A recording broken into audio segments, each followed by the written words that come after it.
அதாவது உடம்புக்கு கடுமையாக நெருக்கடி கொடுங்க, மனசுக்கு நெருக்கடி கொடுங்க. அதுக்கு அது சொல் பேச்சு நம்ம கேட்கக்கூடாது. உடம்பு என்ன சொல்லும் அப்படின்னா, ஐஸ்கிரீம் சாப்பிட்லாம், நூடுல்ஸை சாப்பிட்லாம், பிரியாணி சாப்பிட்லாம், இந்த மாதிரி சொல்லி நம்மளை இழுத்துட்டு போவோம். அது சொல்கிற பேச்சை நாம் கேட்கக்கூடாது. நாம் சொல்கிற பேச்சை தான் அது கேட்கணும். அதனால் நமக்கு தான் தெரியும் எது சரி எது தப்புன்னு சொல்லிட்டு. அந்த உடம்புக்கு தெரியாது இந்த உணவு மோசமான உணவு. ஐஸ்கிரீம் மோசமான உணவுங்கிறது நமக்கு தெரியும். நாமன்னா யாருன்னா, நாமங்கிறது நம்முடைய அறிவு தான். உடம்புங்கிறது என்னது, நமது அறிவுங்கிறது பெற்றோர் மாதிரி. உடம்புங்கிறது ஒரு குழந்தை.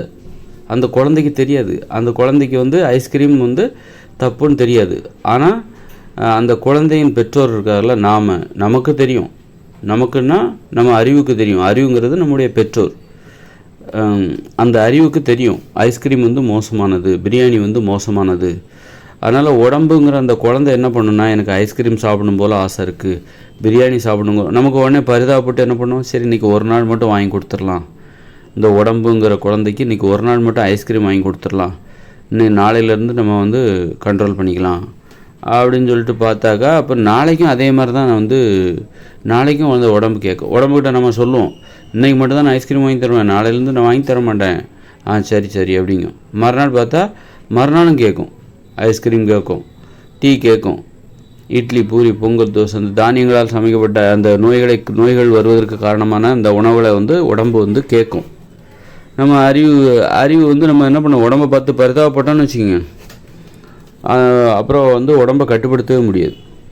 உடம்பை பார்த்து பரிதாபமே படக்கூடாது.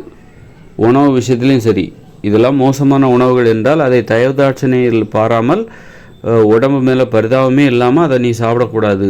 ஒரு சர்வாதிகாரியாக நாம் நடந்து கொள்ள வேண்டும். உடம்பு விஷயத்தில் ஒரு சர்வாதிகாரியாக நாம் நடந்து கொள்ள வேண்டும். அப்போ தான் உடம்பு சொல்கிறத ஒழுங்காக கேட்கும். அதனால் பரிதாபப்படக்கூடாது. உடம்பு மேலே நம்ம பரிதாபப்படக்கூடாது. பரிதாபப்பட்டுட்டு ஐயோ பிரியாணி கேட்குது, ஒரு வேளை மட்டும் பிரியாணி வாங்கி கொடுத்துருவோம் அப்படின்னு சொல்லிட்டு அது மாதிரி பரிதாபமே படக்கூடாது. அது கேட்டுக்கிட்டே தான் இருக்கும். நீங்கள் அதுக்கு மேலே பரிதாபப்பட்டீங்கன்னு வச்சுக்கோங்க, அது இந்த மாதிரி நம்மளை இழுத்துட்டு போயிட்டுருக்கோம். அது பின்னாடி நம்ம ஓட வேண்டியிருக்கும். பிரியாணிங்க, அப்புறம் அடுத்து ஐஸ்கிரீம், இன்றைக்கி மட்டும் நான் கொஞ்சம் நூடுல்ஸ் சாப்பிட்டுக்கிறேங்க, இன்றைக்கி மட்டும் நான் கொஞ்சம் பரோட்டா சாப்பிட்டுக்கிறேன் அப்படின்னு சொல்லும். இந்த மாதிரி ஏதாவது ஒரு காரணத்தை கண்டுபிடிச்சி, கல்யாண வீட்டுக்கு வந்திருக்கோம், இன்றைக்கி மட்டும் பிரியாணி சாப்பிட்டுக்கிறோம் அப்படின்னு சொல்லும். இப்படி எதையாவது ஒரு காரணத்தை சொல்லிவிட்டு அது எதையாவது நம்மளை கட்டுப்படுத்திக்கிட்டு இருக்கோம். அதனால் குழந்தைங்க விஷயத்தில் நமக்கு தான் தெரியும், குழந்தைக்கு எதுவும் தெரியாது. அதனால் நல்லது கெட்டது நமக்கு தெரியும். அப்படிங்கும்போது இது தப்பு இது சரி அப்படிங்கிறதுல ஒரு தயதாட்சணை இல்லாமல் அந்த உடம்பை நம்ம பார்த்துக்கணும். உடம்பு கேட்குறதெல்லாம் வாங்கி கொடுத்துட்ருக்கூடாது. தயதாட்சணையில் உடம்புக்கு ஒரு நெருக்கடி கொடுக்கணும். உடம்பு வெறுப்போடு நம்மளை பார்க்கணும். என்னடா கேட்குற ஐஸ்கிரீம் கேட்குறோம், அது கூட வாங்கி தர மாட்டேங்கிறான் அப்படின்னு சொல்லிட்டு நம்மளை பார்த்து அது கோபமாக வெறுப்பாக பார்க்கணும்.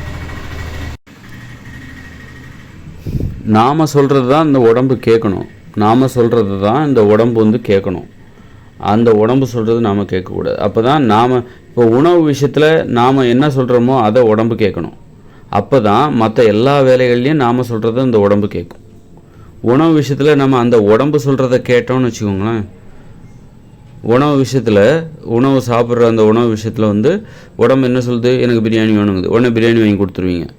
பிரியாணி ஆசையாக இருக்குது அப்படின்னு சொல்லிட்டு அது கேட்கும், உடனே பிரியாணி வாங்கி ஐஸ்கிரீம் கேட்கும், ஐஸ்கிரீம் வாங்கி கொடுத்துருவீங்க. இப்படி கேட்குறதெல்லாம் வாங்கி கொடுத்துட்டா அப்புறம் நாம் சொல்கிறத அது அப்போ என்ன அர்த்தம், அது சொல்கிறது நாம் கேட்குறோன்னு அர்த்தம். நாம் சொல்கிறத அது கேட்காது. அப்புறம் அது சொல்கிறது தான் நாம் கேட்கும். படுத்து தூங்கலான்னு சொன்னோம், உடனே நீங்கள் படுத்து தூங்கிடுவீங்க. ஆக இங்கே தலைகளாக மாறிடும். அது சொல்கிறத நீங்கள் கேட்டுட்ருப்பீங்க. நீங்கள் சொல்கிறது தான் உங்கள் உடம்பு கேட்கணும். அப்படின்னா உணவு விஷயத்துலேருந்து ஆரம்பிங்க. அது கேட்குறத நீங்கள் செய்யாதீங்க. அது என்ன கேட்கும், உடம்பு என்ன கேட்கும், பிரியாணி வேணும்னு கேட்கும், நூடுல்ஸ் வேணும், ஐஸ்கிரீம் வேணும் அப்படின்னு கேட்டுட்ருக்கோம். தம் அடிக்கணும், சரக்கு அடிக்கணும்னு கேட்கும். அதெல்லாம் தயவுதாட்சணே இல்லாமல் அதுக்கெல்லாம் முடியவே வாய்ப்பே இல்லைன்னு சொல்லிடணும். அப்போ தான் நீங்கள் சொல்கிறத அது கேட்க ஆரம்பிக்கும். அது சொல்கிறத நீங்கள் கேட்கவே கூடாது. நீங்கள் சொல்கிறது தான் அது கேட்கணும், அந்த உடம்பு கேட்கணும். அது எங்கேருந்து ஆரம்பிக்கணும், உணவிலேருந்து ஆரம்பிக்கணும். நீங்கள் என்ன சொல்லுவீங்க, அது என்ன சொல்லும், எனக்கு பிரியாணி வேணுங்க. உனக்கு பிரியாணிலாம் கிடையாது, இந்த காய்கறி பொரியல் சாப்பிடு, இந்த பழம் சாப்பிடு, வேறு வழி இல்லாமல் உடம்பு என்ன பண்ணும், கஷ்டப்பட்டு நாம் சொல்கிற அந்த காய்கறி பொரியல் பழத்தை சாப்பிடும். இப்படி நாம் சொல்கிறத அந்த உடம்பு கேட்கணும். உணவு விஷயத்துலேருந்து ஆரம்பிக்கணும். உணவு விஷயத்துலேருந்து நாம் சொல்வதை உடம்பு கேட்குற மாதிரி அந்த அந்த அனுபவம் இருக்க வேண்டும் உடம்புக்கு. அப்போ தான் என்ன பண்ணும், காலையில் எழுந்திருக்கணுமா, எழுந்திருக்கும். காலையில் எழுந்துரு, 5 மணிக்கு எந்திக்கணும் அப்படின்னு நம்ம உடம்புக்கிட்ட கட்டளை இட்டால் சரி அப்படின்னு சொல்லிட்டு எழுந்திருக்கோம். நீங்கள் அது சொல்கிறத நீங்கள் கேட்டுக்கிட்டு இருந்தீங்கன்னு வச்சிங்க, அது என்ன பண்ண 7 மணி வரைக்கும் தூங்கிட்டு இருக்கோம். சரி தூங்குது அப்படின்னு சொல்லிட்டு நீங்கள் தூங்கிட்டே இருப்பீங்க.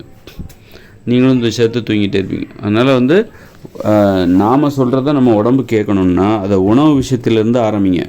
உணவு விஷயத்தில் நாம் சொல்கிறத அந்த உடம்பு கேட்கலன்னா, நல்ல உணவுன்னு சொல்லிட்டு நாம் எதெல்லாம் கொடுக்குறோமோ அதை அந்த உடம்பு சாப்பிட்ணும். அதை நீங்கள் செய்யலைன்னா வேறு எந்த விஷயத்துலையும் உங்கள் உடம்பு நீங்கள் சொல்கிறத கேட்காது.